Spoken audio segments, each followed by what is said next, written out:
সুপ্রিয় শ্রোতা, আপনাদের সবাইকে স্বাগত জানাচ্ছি আমাদের এই বিশেষ প্রতিবেদনে। অক্টোবর মাস মানেই বাংলাদেশে ঘূর্ণিঝড়ের শঙ্কা।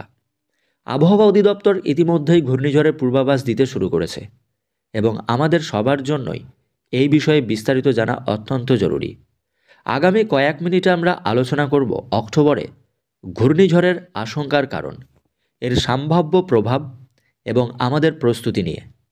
প্রথমেই আমরা জেনে নেব কেন অক্টোবর মাস ঘূর্ণিঝড়ের জন্য এত ঝুঁকিপূর্ণ। অক্টোবরে ঘূর্ণিঝড়ের সংখ্যা কেন? বঙ্গোপসাগরে ঘূর্ণিঝড় সৃজনে কিছু নির্দিষ্ট কারণ রয়েছে। সাধারণত সেপ্টেম্বর থেকে ডিসেম্বরের মধ্যে বঙ্গোপসাগরে ঘূর্ণিঝড় সৃষ্টির অনুকূল পরিবেশ তৈরি হয়। এর মধ্যে অক্টোবর নভেম্বর মাস সবচেয়ে বেশি ঝুঁকিপূর্ণ।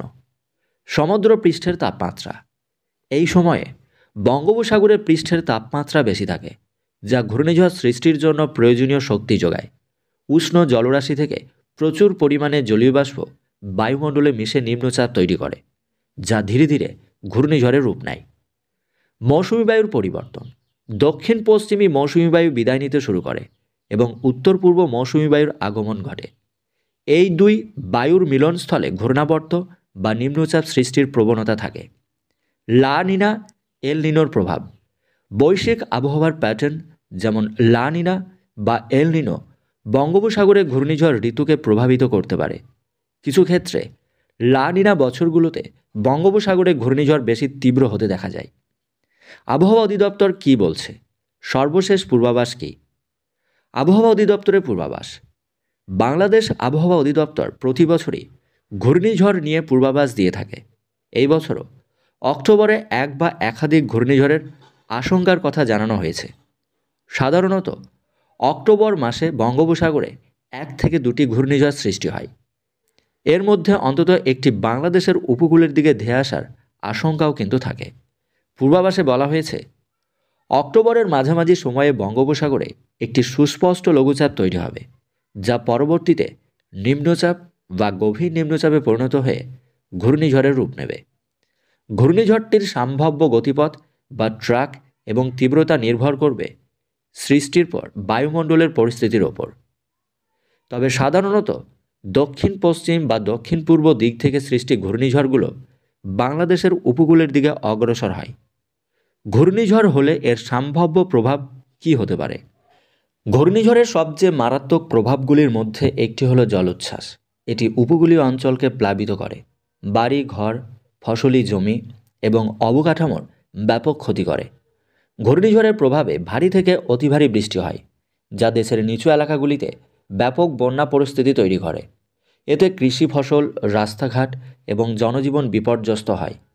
পাহাড়ি অঞ্চলগুলিতে, বিশেষ করে চট্টগ্রাম ও কক্সবাজারের মতো এলাকায় প্রবল বৃষ্টির কারণে ভূমিধসের আশঙ্কা থাকে। তীব্র ঘূর্ণিঝড়ের সময় বাতাসের গতি ঘন্টায় 120 কিলোমিটার পর্যন্ত বা তারও বেশি হতে পারে, যা গাছপালা উপড়ে ফেলে, কাঁচা ঘরবাড়ি ধ্বংস করে দেয় এবং বিদ্যুৎ ও যোগাযোগ ব্যবস্থাকে বিঘ্নিত করে। কৃষি ও মৎস্য সম্পদের ক্ষতি, উপকূলীয় অঞ্চলে প্রধান জীবিকা হল কৃষি ও মৎস্য চাষ। ঘূর্ণিঝড় দুটি খাতকে মারাত্মকভাবে ক্ষতিগ্রস্ত করে, যার ফলে অর্থনীতিতে নেতিবাচক প্রভাব ফেলে। এই ভয়াবহ পরিস্থিতি মোকাবেলায় আমাদের প্রস্তুত থাকা সবাইকে জরুরি। ঘূর্ণিঝড় পূর্বাভাস পাওয়ার সাথে সাথেই আমাদের সকল স্তরের প্রস্তুতি সব রকমভাবে নিতে হবে, এমনটাই কিন্তু নির্দেশ দেওয়া হয়েছে। ঘূর্ণিঝড় আশ্রয় কেন্দ্রগুলি প্রস্তুত রাখা, আশ্রয় কেন্দ্রগুলো পরিষ্কার পরিচ্ছন্ন এবং প্রয়োজনীয় সরঞ্জাম যেমন পানীয় জল, শুকনো খাবার, প্রাথমিক চিকিৎসার ব্যবস্থা এইগুলোকে নিশ্চিত করতে হবে। জাতীয় এবং দুর্যোগ ব্যবস্থাপনা কমিটিগুলোকে সক্রিয় করে নিয়মিত সভা করা এবং কর্মপরিকল্পনা তৈরি করতে হবে।